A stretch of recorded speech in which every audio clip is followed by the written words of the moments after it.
Hi everyone. I'm starting to clean out my bookshelf and try to rearrange it and organize it today, and I come across my Anne of Green Gables books. They were in the back of the bookshelf, and I actually haven't, saw these in a long time, several years. That should tell you about how long that it's been since I've organized my bookshelf. It's just a mess. The Anne of Green Gables books, they've always been a favorite of mine. I remember reading these as a little girl, and I actually got these books probably when I didn't get the series of books until I was about 25 years old of my own. I was about 25 when I got these books. I remember I was with my mother when I got them. We actually got these at Sam's Club, I think probably about 1992. I went to Sam's Club with her, and we were just looking around. We were looking through some books, and I saw these. These came in a package, and I kept looking at them, and she told me, she said, go ahead and get them, because she knew that I loved Anne of Green Gables and had read it when I was a lot younger. And it was because of her that I went ahead and got these books. And I'm so glad she talked me into it, because I've read these over and over. And if you love Anne of Green Gables and the books and the movies, you'll know what I'm talking about. L.M. Montgomery is just a fabulous writer. She's not only known for Anne of Green Gables, but she has others books as well. And she has novels, essays, short stories, but she's really known for the Anne of Green Gables series. That's really what made her really popular. Do you love the Anne of Green Gables novels too? Like I do. But like I said, I was cleaning out my bookshelves. I'm trying to organize my bookshelves and give them a good cleaning and organize everything. So I'll probably do several videos on the different books I have and the series, and what I like, and maybe you like too. And you can comment and let me know what you like, or if you actually do like these. So I have the whole series of the Anne of Green Gables. The first book of course was Anne of Green Gables, so that one. And the second one that came in this series was Anne Avonlea. And the third one was Anne of the Island. And the fourth one, it was Anne of Windy Poplar. And every one of these books were so good. Whether you read them as a child, a teenager, an adult, you will enjoy them no matter what age you are. Okay, and the fifth one is Anne's House of Dreams. And I love the photos on all of these. All the photos are just beautiful. And the sixth one is Anne of Ingleside. Of course, this one is after she's married and she's got her children and they're growing up. And the seventh one is Rainbow Valley. And like I said, all the photos on here are just really beautiful.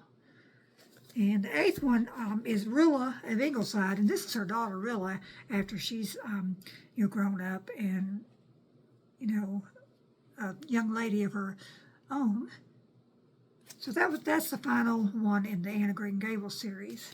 So I have all of those, and I've read them several times, and I will read them probably many more times before it's all said and done. And I actually have a few more that they don't go in the series. They're standalone books by L.M. Montgomery. And this one is The Road to Yesterday. And this was actually, it's taken from Anne. And this was for Anne and Gilbert Blythe. Life in a small village is never dull, because all the entertaining gossip and what strange and funny tales they hear about the mischievous twins whose dearest wish comes true when they meet up with a bored and haunted millionaire, or clever Penelope Craig, who considers herself an expert on children until she adopts a boy of her own, or Timothy Randlebush, a man so eager to keep his brother out of the clutches of a dangerous woman that he spirits her away only to fall prey to her charms himself. Filled with unexpected surprises, laughter, and tears, here are 14 of the Blythe's favorite tales. So, this doesn't go with this series, but it's kind of a standalone series of its own. And that one was really good. And this is akin to Anne. And it's Other Tales by the author of Anne of Green Gables. And it says, Ellen Montgomery is beloved by millions of readers around the world as the creator of the irresistible Anne of Green Gables books. Now in this enchanting collection of 19 lost stories rediscovered after 45 years, her readers can enjoy tales of other orphans much like Anne, vulnerable and sensitive, but also spunky and lovable. Like Anne, these characters find new families through hope, optimism, and courage. L.M. Montgomery fans as well as new readers will discover a heartwarming circle of friends in the spirited anthology never before available in paperback. So that was a really interesting read. If you don't have this one, maybe you would like to read this, and it's called Akin to Anne. This one is Chronicles of Avonlea. This was a really good book. This is Green Gables, the beloved farm where Anne Shirley grew up, is only one of the places nestled among the green coastal hills of Avonlea on Prince Edward Island. Here in the clapboard houses and sheltered cottages, Anne Shirley, with her vivid imagination, can see beyond the ordered existence of country folk to the exciting dramas and harrowing adventures that shape each day. Now, through Anne's eyes, we too will find out about the poignant secret of the eccentric old Lady Lloyd. Watch Anne meddle in the courtship of shy Theodora Dix and her suitor of 15 years, and laugh at the hilarious predicament of a man-hating woman who gets quarantined with a woman-hating man. In 12 special tales, we discover with Anne all the rich human emotions of life in Avonlea, and find love so warm and wonderful it moves us to joys and tears. This was really good too. Do you remember the series they had on PBS, Avonlea? That was a great series that they had. I would love to watch that again somewhere. But I thought you might be interested, to look through the books again with me, the Anne of Green Gables books. Like I said, I'm going to go through my bookshelf and organize it. I have several other books that I've collected, there's favorites of mine. I call my collectibles that I just can't, pass on. A lot of times, I'll read a book and I'll pass it on to somebody else that I know that loves to read and that might enjoy them. But there's some books that I just have to hang on to. I call them my collectibles, and of course, these are some that I just can't, I just can't give up. I have some other series by some authors that I like that I'm going to, organize, and I'll share with you as I go through them. But what kind of books do you like to read? What are some of your favorite authors that you like?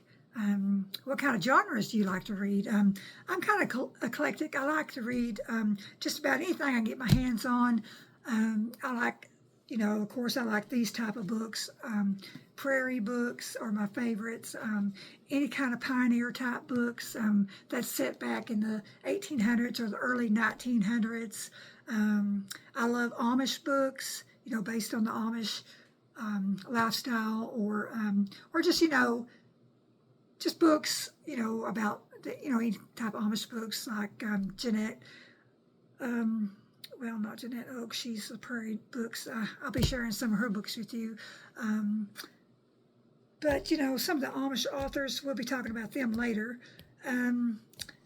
But, reading is just something I have always enjoyed as a little girl. I can't remember when I first started reading, because it seems like I've always loved to read. My mother loved to read, and so that's probably where I've got my love of reading from. Is I can always remember, my mother reading something. She always had books in the house, magazines. So that's probably where I got my love of reading, was from my mother. And I remember, being in school, especially elementary school. That's been many years ago. school is different now than it was back when I went to school. We only had library, what we called library day, one day a week, and maybe, I think it was for maybe an hour. We got to go to the library and pick out books to check out, and that was back when you had a library card in your books, if you remember that, and you wrote your name on the card and you checked it out. I remember that so well. And so one day a week we got to go, and I was so excited when it come library day. I got to check out, I think we got to check out maybe 3 or 4 books at a time. And so we got an hour to browse the library and check our books out for the week. And I was just really excited about that. And I remember one of the series that, the Little House on the Prairie series, was so popular back when I was a schoolgirl. They came out and stocked them in our library, and that was a real popular series. I looked forward every week to getting the first 1 or 2 in that series and taking it home and reading it and bringing it back and checking out the other ones. And so reading that whole series in that year, and then maybe the next year or 2 later, I would go back and read it again. So my sister, she loved to read as well. So we would swap our books back and forward. She was about 2 years younger than me, and but still we loved to read about the same books. So I love just thinking back about my school days and the things that I loved back then. And reading was one of those things that I really loved. And I'm like I said, I'm 58. I'll be 59 in just a few weeks, and I have never lost my love for reading, and I don't guess I ever will. It's just something that I love to do. Sometimes early in the morning when I get up in the morning, I like to read a few chapters of a book, but my favorite time is at night, maybe an hour or so before I go to bed. I like to get out one of my books and relax and read, and sometimes read myself to sleep. Sometimes I find myself reading and nodding off, and my book will fall over in my hand, and I will wake up and realize I have fell asleep reading. So I'm sure many of you that love to read have done the same thing. But I want to share my L.M. Montgomery books with you today, the Anne of Green Gables series. I will be, like I said, be going through my bookshelf more as the days go by, and I'll be sharing more books with you. Just if you don't follow me, I would love for you to subscribe and follow me, and even comment if you find something I say interesting or would like to just comment. I would love to chat with you. So I hope you have a good day, and this is Simply Debbie Sue. Bye-bye.